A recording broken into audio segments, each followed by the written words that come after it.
আসসালামু আলাইকুম, কেমন আছেন সবাই? আশা করি আল্লাহর রহমতে ভালো আছেন। গতকালকে নার্সারি থেকে গাছগুলো নিয়ে আসছি আর এগুলোই আজকে রোপণ করে দিব। তো পুরান গাছ ছিল বারান্দায় কিছু, এগুলো আর এখন সম্ভব না রাখা, কারণ নতুনগুলো এখন রোপণ করতে হবে এগুলাতে। আর যেহেতু মানি প্ল্যান্টের গাছ এগুলা পানির মধ্যে গ্রো করে, তাই আমি এগুলা মাটি থেকে সরিয়ে এখন রুমের ভিতরে পানির মধ্যেই দিয়ে দিব। আর এই যে আপনাদের ভাই এগুলো আমাকে কেটে দিচ্ছে।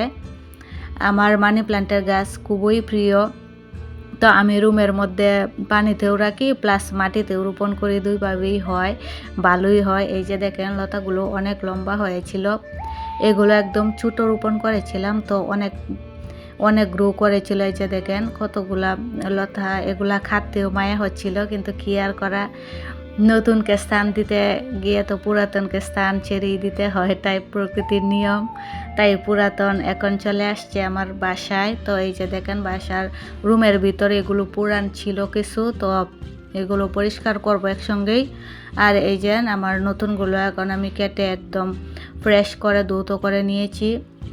আর আমি হালকা পাতলা কিছু জারের মধ্যে পুঁতি রাখি, তো আমার কাছে পাথর নেই, কালারফুল পাথর দিলেও ভালো হয়। তো যেহেতু আমার বাসায় পুঁতির কাজ যেহেতু আমি করি, তো হরেক রকমের পুঁতি আমার বাসায় থাকে।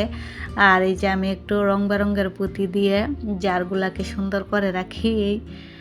আর বিশেষ করে মানি প্ল্যান্টের তেমন যত্নও নিতে হয় না, এগুলো এমনি গ্রো করে। একটু নিয়ম মাফিক পানিটা চেঞ্জ করে দিবেন আপনারা যারা মানি প্ল্যান্ট বাসার মধ্যে রুমের মধ্যে লাগিয়ে রাখতে চান, তো একটু পানিটা চেঞ্জ করে দিবেন 1 সপ্তাহ পরে পর বা 2-4 দিন পর পর। তারপরে এই হালকা এগুলো একটু চিনি পানি দিলেই হয়, তো তেমন কিছু এগুলার যত্ন করতে হয় না, এই জন্য আমারও খুব ভালো লাগে। তো ব্যস্ততার মধ্যে সারাদিন কাটে, আর সেই সুবাদে তাদের যত্ন যদি কম করে সুন্দর একটি গাছ রুমের মধ্যে পাওয়া যায়, তাহলে আর খারাপ কি মন্দ কি, সাথে আমরা ফ্রেশ অক্সিজেনও পেলাম, মনও ভালো থাকলো, সতেজ একটা পরিবেশও বাসার মধ্যে থাকলো, এই আর কি।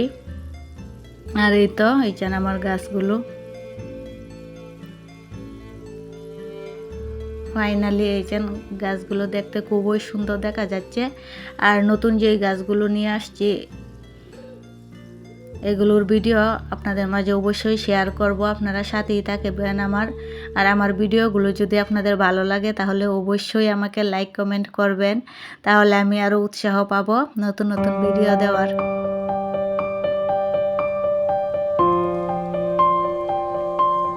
আমার শখের মানি প্ল্যান্টের গাছগুলো কীরকম হয়েছে অবশ্যই আমাকে জানাবেন কমেন্টসের মাধ্যমে।